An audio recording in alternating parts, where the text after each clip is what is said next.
আসসালামু আলাইকুম প্রিয় দর্শক, আপনাদের সকলকে আমন্ত্রণ জানাচ্ছি অন্য মঞ্চের আলাপচারিতায়। দর্শক, সেই রাজনীতিতে 111-এর পদধ্বনি শুনতে পাওয়া যাচ্ছে। যে ফখরুদ্দিন মঈনুদ্দিন সরকার 111 করে ভারতের সঙ্গে আঁতাত করে শেখ হাসিনাকে ক্ষমতায় বসিয়ে বিদায় নিয়েছে, সেই 111 সরকার আবারও আসতেছে বলে গুঞ্জন উঠেছে। এই সম্পর্কে আলোচনার জন্য আমাদের সঙ্গে আছেন আ জনাব জনাব শরীফুর রহমান। শরীফুর রহমান ভাই হচ্ছেন পিএইচডি স্টুডেন্ট। তিনি লিনিয়াস ইউনিভার্সিটি সুইডেন থেকে যুক্ত হয়েছেন আমাদের সঙ্গে। আ জনাব শরীফুর রহমান, এই যে মানে সোহেল তাজ, যদিও তিনি গুরুত্বপূর্ণ না, তিনি বলতেছেন যে সংঘাত হলে ক্ষমতা দখল করে নিতে পারে সেনাবাহিনী। মির্জা ফখরুল ইসলাম আলমগীর বলতেছেন যে 111 চলে আসতে পারে। আজকে উপদেষ্টা মাহফুজ আলম তিনি বলতেছেন যে 111 এর পদধ্বনি শোনা যাচ্ছে। আবার হঠাৎ করে রাষ্ট্রপতি চুপ্পু জুলাই বিপ্লবের পক্ষে দাঁড়িয়ে গেলেন। তিনি বলতেছেন যে ফ্যাসিবাদী অপশাসনের বিরুদ্ধে আগস্টই হচ্ছে চূড়ান্ত বিজয়। মানে আমি না মানে মিল পাইতেছি না। আমার কেমন জানি আউলা ঝাউলা লাগতেছে যে কি হচ্ছে? আসলেই কি একটা 111 সরকার আসতেছে? ডক্টর দেবপ্রিয় বলেছেন যে সরকারের এক্সিট নিয়ে ভাবা উচিত। আপনি নিশ্চয়ই জানেন।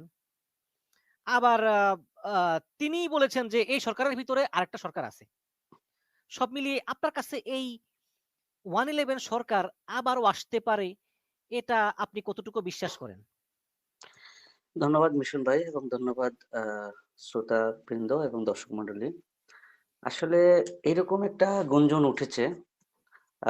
এটা আরো আগে থেকেই চলতেছিল। আপনার যখন আ শেখ হাসিনা পালিয়ে যাওয়ার পরে যখন আনসার বিদ্রোহ হইল, তখনও মানে এরকম একটা গুঞ্জন উঠেছিল যে ওয়াকারুজ্জামান উনি দেশে ছিলেন না। দেশে এসেই মানে উনি ক্ষমতা দিয়ে দিবেন। এবং এটা কয়দিন পরপরই আসলে এরকম একটা গুঞ্জন শোনা যায়। আবার অনেকে এটাকে আবার নাম দিয়েছেন যে লাইলাতুল গুজবের রাত। মানে রাত হইলেই উনারা কিছু গুজব ছড়ান এবং এই গুজবগুলি আসলে আসে হচ্ছে মেইনলি ইন্ডিয়া থেকে। ইন্ডিয়ার কিছু চ্যানেল আছে অখ্যাত, কুখ্যাত কিছু চ্যানেল আছে। যেমন আজ তক বাংলা, তারপর আরো কিছু চ্যানেল আছে আপনারা জানেন। রিপাবলিক বাংলা, আ রিপাবলিক বাংলা, দা হ্যাঁ, এরকম ওয়াল কিছু নিউজ। চ্যানেল। হ্যাঁ, এই জাতীয় কিছু নিউজ। তো ওই জাতীয় ওইসব যে চ্যানেলগুলিতে আপনি দেখবেন মানে এমনভাবে, এমন এক্সপ্রেশন এ এগুলি বলে যেন এই বুঝি আপনার আগুন লেগে গেছে, বাংলাদেশ অগ্নিগর্ভ হয়ে গেছে, এই ক্ষমতা নিয়ে নিতেছে। মানে এগুলি একটা গুজব চলতেছে অনেকদিন ধরে। তো এখন আ এটা যে গুজব এটা অলরেডি মানুষ কিন্তু বুঝে গেছে। কিন্তু একেবারে গুজব বলে ব্যাপারটাকে উড়িয়ে দেওয়াটাও একেবারে ঠিক হবে না। কারণ হচ্ছে এটার কিন্তু একটা গ্রাউন্ড তৈরি হচ্ছে দেশের মধ্যে। অনেকদিন ধরেই। এই গ্রাউন্ডটা কারা তৈরি করছে, কেন করছে সেটা আরেকটা বড় আলোচনা। কিন্তু যে গ্রাউন্ডটা তৈরি হচ্ছে এটা কিন্তু বাস্তব। আপনি দেখবেন এখন প্রত্যেকটা দলের মধ্যে একটা কনফ্লিক্ট লেগে গেছে অলরেডি এবং কিছু মানুষ এখানে ঢুকেছে যারা এই কনফ্লিক্ট এর মধ্যে আগুন মানে আগুনে ঘি ঢালে যেরকম এরকম কাজ করতেছে। ওরা কিন্তু এগুলিকে এসকেলেট করতে চাচ্ছে সবসময়। তো এইভাবে একটা গ্রাউন্ড তৈরি করে এইসব মানুষগুলো আসলে কারা? আমরা মাঝে মধ্যে ওই ছোটন-মোটন কি নাম-টাম শুনি বিভিন্ন ষড়যন্ত্রকারী, ছোটন, গফুর এরা নাকি অন্য কেউ? এখন এরা কিছু, কিছু এরকমও আছে যারা অখ্যাত বা যারা হঠাৎ করেই দেখা গেছে উদয় হয়ে গেছে। আবার কিছু আছে বুদ্ধিজীবী সেজে গেছে এখন। কিছু বুদ্ধিজীবী সেজে গেছে, বুদ্ধিজীবী সেজে উনারা পোস্ট করবে বিভিন্নভাবে এরকম একটা দল আরেকটা দলকে খুঁচা মেরে। এখন এই খোঁচাখুচি করে অলরেডি কিন্তু ওরা একটা পরিবেশটাকে কিন্তু অনেকটা ঘোলাটে করে ফেলছে। এখন আপনি দেখবেন বিএনপি, এনসিপি এটা যেন মুখোমুখি। আবার জামাতকে ওরা আবার জাসি, বটর বাহিনী এই সেই কিছু নাম দিয়েছে। তো এইরকম দেখবেন একটা মুখোমুখি অবস্থানের মধ্যে চলে আসছে অলরেডি। তো যদিও চলে আসে কিন্তু তারপরেও আ এতটা মুখোমুখি হয় নাই যে এখন অন্য শক্তি আসলে তারা যে প্রতিরোধ করবে না। কারণ অলরেডি কিন্তু তারা এইটা বলেছে যে আমরা যে যদিও আমাদের মধ্যে কোন্দল রয়েছে কিন্তু আমরা আ ফ্যাসিবাদ রক্ষার্থে আমরা এক থাকবো। তো ব্যাপারটা সেটাও না। এই যে একটা গ্রাউন্ডটা চলতেছে এবং এটা একটা চলমান প্রক্রিয়ার মধ্যে আছে। এটা কতদিন থাকবে, কিভাবে থাকবে এটা বলা যাচ্ছে না। কিন্তু 2nd যে ব্যাপারটা হচ্ছে যে এই যে বিষয়গুলো বললেন মাহফুজ আলম একটা পোস্ট দিয়েছে, মির্জা ফখরুল ইসলাম আলমগীর উনিও একটা ইঙ্গিত করেছেন। সালাউদ্দিনেরও কণ্ঠ দেখলাম গতকালকে একটু নরম হয়েছে। এই ব্যাপারগুলো আসলে কিছুটা ইঙ্গিত দেয় এবং এটা কিন্তু এটা কিন্তু একটা ষড়যন্ত্র চলতেছে। হয়তোবা সেখানে হালে পানি পাচ্ছে না যার কারণে হয়তো এভাবে এখনো পর্যন্ত সম্ভব হচ্ছে না। কিন্তু ষড়যন্ত্রটা চলতেছে। কিন্তু এখানে যদি যারা এই কাজগুলি করার জন্য চেষ্টা করতেছে, আমার মনে হয় ওরা যদি আ কোন একটা শক্তি পেত, পশ্চিমা শক্তি বা অন্যান্য শক্তি পেত যে যেখান থেকে সাপোর্টটা যোগাবে, তাহলে কিন্তু এটা এটা শুধু গুঞ্জন হিসাবে থাকতো না, এটা হয়তোবা বাস্তবেই হয়ে যেত। কিন্তু আমার মনে হয়, আমার পয়েন্ট অফ ভিউ থেকে যদি বলি, ওরা চাচ্ছে এটা সবসময়, কিন্তু সেখানে সেই রসদটা পাচ্ছে না। কারণ রসদ কিন্তু আচ্ছা, লাগে আপনি সবকিছুর। বলতেছেন যে চাচ্ছে কিন্তু রসদটা পাচ্ছে না এবং পশ্চিমা শক্তিগুলো চায় না যে 111 এর মতো একটা সরকার আসুক। কিন্তু এক্ষেত্রে তো আমি মনে করি ভারতের অবস্থানটা হচ্ছে যে একটা 111 সরকার হলে তাদের জন্য ভালো হয়। এক্সাক্ট, হ্যাঁ। ভারত তো ১ম দিন থেকেই চাচ্ছে। যেমন ৫ আগস্টের পর থেকেই মানে ওনারা যা শুরু করেছে এবং যে পরিমাণ মানে ওনারা এনার্জি খরচ করতেছে বাংলাদেশের বিরুদ্ধে, এটা তো মানে নজিরবিহীন অবস্থা। এবং ওনারা চাচ্ছে, এবং ওরা তো চাচ্ছে কি? ওরা তো ওপেনলি বলতেছে। ওরা তো ওপেনলি বলতেছে এই নিয়ে যাচ্ছে, কালকে ওয়াকারুজ্জামান ক্ষমতা নিয়ে যাবে, পরশুদিন সেনাবাহিনী নিয়ে যাইতেছে। এগুলো তো ওপেনলি বলতেছে। এবং আইএসপিআর ও বিষয়টা ওরা একটা সার্কুলার বা প্রেস নোট দিয়ে ওই জিনিসটাকে আবার ক্লিয়ার করেছে যে এগুলা গুজব। তো ওরা চাচ্ছে, ওরা তো চাইবেই। মানে ওরা এখন বললে তো ধরেন অনেক কিছুই ওদের উপরেই যায়। এই যে বাংলাদেশের যে গত ১৭ বছরের যে দুর্বিষহ অবস্থা যেটা, এটা তো ইন্ডিয়ার হাত রয়েছে। এটা সবাই মনে করে। তো ওরা চাইবেই এবং ওরা এখনো চাচ্ছে। এখন কথা হচ্ছে, ওরা চাইলেই তো আর হয় না। এখন ওদেরও তো প্রবলেম আছে। কারণ আগে ওদের যে সাপোর্টটা ছিল, যেমন ইন্ডিয়ার পিছনে কিন্তু আমেরিকা ছিল। একদম। ইন্ডিয়ার কিন্তু ওইভাবে শক্তি নাই। যেরকম বাংলাদেশের মানুষ মনে করে ইন্ডিয়া চাইলেই সবকিছু করে ফেলতে পারে। এটা কিন্তু মিথ্যা প্রমাণিত হয়ে গেছে। এটা ইন্ডিয়া যেটা করে হচ্ছে আমেরিকাকে সাথে রেখে করে। যেমন 111 টা করেছিল আমেরিকা এবং ব্রিটেন, পাশাপাশি আপনার ধরেন ইন্ডিয়া ছিল। তো এখন হয়তোবা ওই দিক থেকে পাচ্ছে না ওরা। ওই দিক থেকে সেই সাপোর্টটা পাচ্ছে না। কারণ ডক্টর মোহাম্মদ ইউনূস উনার এটা বিশ্বের মধ্যে একটা আলাদা একটা পরিচিতি রয়েছে। এবং উনার যে পরিচিতি বা উনার যে আ একটা আ ইনভিজিবল একটা পাওয়ার, ওই পাওয়ারটার কারণে হয়তোবা সেটা সম্ভব হচ্ছে না। না হলে ওরা কিন্তু চেষ্টা করতেছে, এবং যদি সেটা ওরা কোনোভাবে উনাকে রেখেও যদি পারে, তাও ওরা করতে চাইবে এবং করবেই এটা। আমি মনে করি। এখানে আপনি জানেন যে সম্প্রতি মানে আমি জেনারেল ওয়াকারুজ্জামানের মনোভাবটা একটু একটু মানে জানতে চাই। যদিও তিনি বিপ্লবের পক্ষের শক্তি বাট পরবর্তীতে তার বিরুদ্ধে কিছু অভিযোগ আছে যে আয়নাঘর তো আর একজন দুজন চালায় নাই। আয়নাঘরে অন্তত ৩০, ৪০, ৫০, ৬০ জন সেনা অফিসার লাগছে। তাদেরকে তিনি রক্ষা করার চেষ্টা করতেছেন।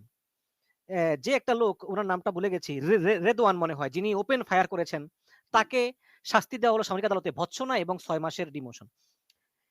এবং সম্প্রতি মেজর সাদিক যিনি কিনা গোপনে প্রশিক্ষণ দিয়েছিলেন প্রায় ৪০০ আওয়ামী নেতাকর্মীকে, তাকে গ্রেপ্তার করা হয়েছে এবং তার বিরুদ্ধে অভিযোগের সত্যতা পাওয়া গিয়েছে।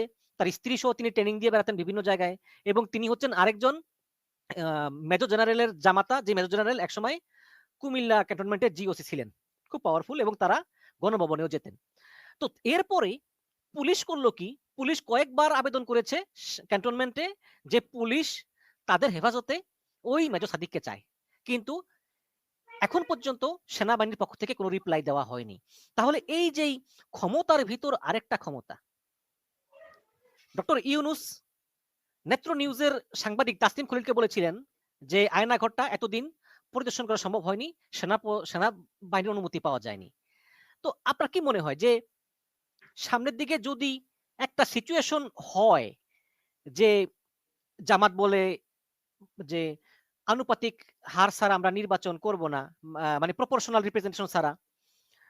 আর বিএনপি যদি বলে যে a first past for the post এই পর্যায়ে নির্বাচন করব না। একটা অরাজকতা হবে। সেই সুযোগে ভারতীয় সহায়তায় জেনারেল ওয়াকারুজ্জামান চিন্তা করে যে অনেক হয়েছে এনাফ ইস এনাফ। এ এ এরা এই ঝামেলা থামাবে না। তার চেয়ে বরং আমি ক্ষমতাটা নিয়ে নেই। কারণ সেনাবাহিনী রাস্তায় আছে অনেকদিন ধরে সেনাবাহিনীও ক্লান্ত। সব মিলিয়ে এমন একটা পরিস্থিতি আসলে হওয়ার সম্ভাবনা আছে কিনা? এবং অ সর্বোপরি বলতে গেলে অ্যা জেনারেল ওয়াকার কি আসলে জেনারেল মইনু আহমেদ হয়ে উঠতে পারবেন কিনা? আচ্ছা, আচ্ছা। এখানে অনেকগুলি প্রশ্ন আপনি বলেছেন যে ১ম এ রেদওয়ানের ব্যাপার, তারপরে আয়নাঘরের ব্যাপার। আসলে যে প্রশ্নগুলি আপনি করেছেন এই প্রশ্নটা সবার, আমাদেরও, আমার নিজেরও। তো এই ব্যাপারগুলি আসলে পরিষ্কার হওয়া উচিত। যে আসলে এই বিষয়গুলি খোলাসা হওয়া উচিত। এখন কথা হচ্ছে এগুলি কে করবে প্রশ্নগুলি এবং কে খোলাসা করবে? এগুলি করার তো মানুষ বাংলাদেশে নাই। কারণ এই ব্যাপারগুলিতে অনেকে চাইলেও কথা বলে না, কথা বলতে পারবেও না। তো এই ব্যাপারগুলি আসলে খোলাসা হওয়া উচিত। এই প্রশ্নটা আমার মনে হয় যে যদি জেনারেল ওয়াকারুজ্জামানকে করা হইতো, তাহলে আমার মনে হয় সবচাইতে ভালো হইতো। মানে কেন এই ব্যাপারগুলি হচ্ছে? এবং যে রেদওয়ানের কথা বললেন, যেটা একদম লঘুদণ্ড, আমি সেটা জানতাম না যে এরকম করা হয়েছে, ভৎসনা করা হয়েছে শুধুমাত্র। তো এইটা আমার মনে হয় এই সাজাটা ওনার প্রাপ্য না। ওনার আরো যদি উনি ফৌজদারি অপরাধ করে তাহলে তো ওনার সামরিক আদালতেও তো একটা শাস্তি হয়। এবং আমি যতদূর জানি ওদের আবার কোর্ট মার্শাল হওয়ার পরে মনে হয় সাধারণ কোর্টে আবার এটা হয় না। এটা আইনত কিছু না, বাধা আছে এখানে। তো এখন এটা হচ্ছে, এই ব্যাপারটা হচ্ছে, এই ব্যাপারগুলির প্রশ্নটা আপনার যেরকম সেটা আমারও প্রশ্ন এইরকম। আয়নাঘরের ব্যাপারটা, আয়নাঘরটা আসলে এখনো পর্যন্ত দেখতে যাওয়া হয় নাই ওইভাবে। অনেকগুলো আয়নাঘর আবার মেরামতও করে ফেলেছে। তো কারা করলো? এটার পিছনে কারা ছিল? এই যে ব্যাপারগুলি, এই ব্যাপারগুলি নিয়ে আসলে ওপেনলি আলোচনা হওয়া উচিত। এবং এই ব্যাপারগুলি নিয়ে আরেকটা বিষয়, হিউম্যান রাইটস ওয়াচে বলেছে যে সরকার গণহারে আওয়ামী লীগের নেতা কর্মীদেরকে গ্রেফতার করতেছে, কিন্তু কিন্তু শেখ হাসিনা তো তার দলের এমপিদেরকে জিজ্ঞেস করে এগুলা করে নাই বা মন্ত্রীদের করে নাই। শেখ হাসিনা সরাসরি পুলিশকে নির্দেশ দিয়েছে, সেই জায়গায় পুলিশ গ্রেপ্তার হয়েছে মাত্র ৬০ জন, অথচ 90% মানুষ পুলিশের গুলিতে মারা গেছে। এটা কেন? হ্যাঁ, হিউম্যান রাইটস ওয়াচ, তারপরে যে মানবাধিকার সংস্থাগুলি রয়েছে, ওরা অনেক কিছুই বলে। তো এরা বললেই যে সবকিছু হয়ে যাবে, আসলে ব্যাপারটা ঐরকম না। ওরা বলবে, ওরা তো মানবাধিকারের জন্যই ওনারা ডেডিকেটেড, তাই না? তো ওরা ওরা বলবেই। তো ওরা বললেও যে সবসময় সবকিছু হয়ে যায় এবং এদের কথা সবসময় যে শুনতে হয় তাও কিন্তু না। হ্যাঁ, যদি সিগনিফিকেন্টলি ওরা কিছু বলে, কিছু ডাটা দেয়, সেটা অবশ্যই দেখা উচিত। আমরা চাই না কোনো সরকারই মানবাধিকার লঙ্ঘন করুক। যদিও সেটা পুলিশ হোক বা যাই হোক, হ্যাঁ, যাদের গুলিতে মারা গেছে তাদেরকেও বিচারের মুখোমুখি করতে হবে। তাদেরকে যে এখন মেরে ফেলতে হবে তাও কিন্তু না। সবারই বিচার পাইতে হবে। অ্যা জ আ এক্সট্রা জুডিশিয়াল কিলিং এটা কেউই সাপোর্ট করে না। সেটা সরকারকেও এটা বুঝতে হবে। সবকিছু বুঝতে হবে।